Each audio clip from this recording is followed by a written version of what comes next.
Et puis autre système assez sympathique qu'ils ont d'ailleurs déjà testé match 4, qui a bien marché, c'est quand il y a Josh Green, qui est un bon défenseur plutôt mobile, mais pas assez long et pas assez grand face à SDA. SDA a l'avantage de taille et de longueur. Qu'est-ce qu'on fait? On ne le fait pas démarrer balle en main ici sur un pick and roll ou sur une isolation où il doit attaquer un peu statiquement. Qu'est-ce qu'on fait? On lui donne la balle en tête de raquette.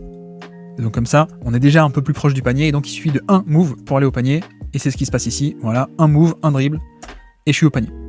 Et donc c'est une situation où, comme dit, ça a déjà été fait, ce système match 4, ça marche pas mal parce que, en plus côté faible, j'ai même pas dit, mais côté faible, on essaie d'animer un peu ce côté avec, vous voyez, des sorties d'écran, etc. ici, là, pour occuper l'attention de la défense côté faible. Comme ça, on a personne qui est prêt et qui peut se mettre en pré-rotation et aider au panier. On occupe un peu l'attention des trois défenseurs. Comme ça, quand SG attaque en un move, déjà, il est plus proche du panier, donc il y a moins de temps pour venir aider. Et surtout, hop, on est au panier et il n'y a pas d'aide parce qu'on a 3 shooters qui ont fait beaucoup de mouvements. Donc voilà, un petit système très sympathique qui vient libérer un layup facile pour SGA. Autre action, et on va voir aussi un contre-move au switch all de Dallas qui veut switcher sur tous les écrans. D'ailleurs, regardez, premier écran, Derrick Jones Jr. qui va sur Ludort et Doncic qui prend SGA. Mais surtout, quel est le contre-move du switch all? C'est ceci, c'est l'écran glissé dans le dos de la défense. Alors malheureusement, ça marche pas ici, mais quel est un peu le but de ça? C'est que regardez ce que fait Chet Holmgren, j'arrive plus à articuler. Chet Holmgren ne pose pas d'écran, il n'y a pas de vrai contact, hop, il plonge vite dans le dos. Et il est effectivement dans le dos des deux défenseurs.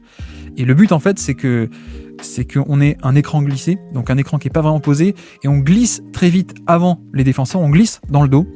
Et c'est le contre-move parfait contre le switch, puisque en fait il va dans le dos avant que l'un ne passe la responsabilité de la balle à l'autre. Voilà, il y a ce quart de seconde dans le switch où c'est un peu le flou, et donc l'écran glissé profite de ce quart de seconde pour hop, glisser derrière.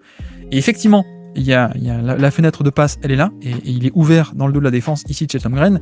Deuxième élément en plus, qui n'est pas du tout dû au hasard, c'est regarder qui est-ce qu'on met dans le corner côté faible. C'est Isaiah Joe. Donc forcément PJ Washington, il n'est pas en pré-rotation, il est plutôt dans le corner, il n'est pas déjà dans la raquette, parce qu'il doit garder un défenseur qui est un shooter d'élite, donc ça aussi c'est fait exprès. Le seul truc, c'est que bonne défense de Lively qui vient dévier la passe. Mais sinon, dans l'idée, l'exécution, et même pas que l'exécution, mais la philosophie de ce système était magnifique. Parce qu'on sait qu'on a un switch all, donc on envoie un écran glissé derrière, hop, disponible dans le dos déjà, avant que le switch ne se fasse complètement. Et puis surtout, côté faible, on a un shooter d'élite qui vient empêcher une rotation ou une pré-rotation très tôt. Donc là, techniquement, on aurait pu avoir un alley-oop ou une passe facile pour un dunk au panier. C'est juste que, entre guillemets juste, Dereck Lively a fait une meilleure défense. Et d'ailleurs, possession d'après, vous allez voir, hop, pick and roll, de nouveau SDA et Chet Holmgren, et de nouveau je mets au ralenti, écran glissé dans le dos du switch, voilà. Cette fois, il obtient la balle, il va au panier. Donc voilà, c'est vraiment l'écran glissé et aussi le contre-move parfait au switch all, le voici. Hop, très vite je vais dans le dos de la défense, cette fois la passe arrive très vite aussi, et donc là c'est facile quoi. 3 défenseurs de Dallas contre 1, 2, 3, 4. Chet Holmgren aurait même pu faire une extra passe pour un 3 points vert, mais sauf que là il déboule dans la raquette, il obtient la faute au panier. Magnifique. Donc vous voyez que OKC et Mark Daniel ne sont pas en reste, mine de rien, sur tous les petits ajustements à faire pour arriver à battre cette défense de Dallas. On avance, toujours Jalen Williams aux commandes. Qu'est-ce qu'on a ici? On a un double pick and roll. D'ailleurs, hop, d'abord un stagger, 2 écrans off-ball pour Isaiah Joe. Sauf que c'est pas ainsi en sortie d'écran, ça se transforme en pick and roll. Et l'écran n'est toujours pas fini, puisque même ceci c'était un deuxième appât. La vraie action, c'est ça. C'est SGA qui va remonter off-ball, attraper le ballon et attaquer off-ball. Voilà, dès la réception du ballon, il attaque, ça ressort. Malheureusement, excellente défense de Josh Green là, sur le close-out, regardez. Sur le close-out, il prend exactement le bon angle. C'est pas juste je reviens sur l'Odort, c'est je sais qu'il faut que je bouche l'angle. Il le fait magnifiquement. Mais encore un bon système, hein. Encore un très bon système de la part de Mark Daniot. Hop, premier decoy, comme on dit, premier appât, sortie d'écran. Non, en fait, ça se transforme en pick and roll, et en fait, non, c'est pas ça non plus le système, c'est off-ball, SGA qui remonte. Et quel est l'avantage de faire ça? C'est que vous voyez qu'il remonte off-ball, il attrape la balle, et il peut attaquer, non pas depuis une position statique, mais hop, il a déjà un temps d'avance sur Washington. Et effectivement, il dépasse Washington. Donc ça, c'est aussi un ajustement que je trouve assez bon, c'est d'utiliser SGA non pas avec le ballon tout le temps, mais aussi en sortie pas sortie d'écran, mais en tout cas off-ball ici. Vous voyez qu'il a la balle en mouvement, il attaque, et il arrive à dépasser plus facilement parce qu'il est déjà en mouvement. Et donc Washington qui doit faire un nord-sud, hein, il doit remonter, puis hop, s'arrêter et repartir en arrière. Il n'y arrive pas, et le chaos est créé. Et si c'était pas pour Josh Green et son très bon close-out, ça aurait fait encore une fois un magnifique tir pour Jalen Williams.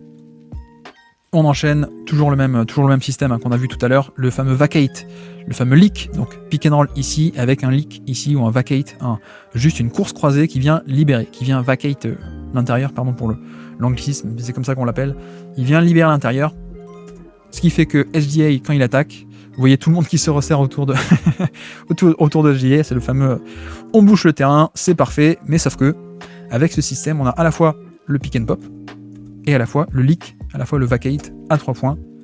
Ce qui fait que d'accord, t'as un stunt et t'as 4 stunts qui viennent boucher l'espace, mais tu as 2 shooters d'élite. Enfin, un élite plus un très bon à 3 points, et donc 3 points ouverts encore une fois. Si. On enchaîne avec aussi un aspect, une manière d'initier l'attaque qui a peut-être pas été assez faite, je trouve, sur cette série, alors que ça donne un 3 points, vous le voyez. C'est le post-up. C'est vrai que c'est aussi une des forces qu'on avait évoquées dans la preview, c'est OKC peut te cibler sur des pick and roll et sur une isolation, mais ils peuvent aussi aller attaquer au poste bas. C'est une des forces de SGA, c'est d'aller au poste bas.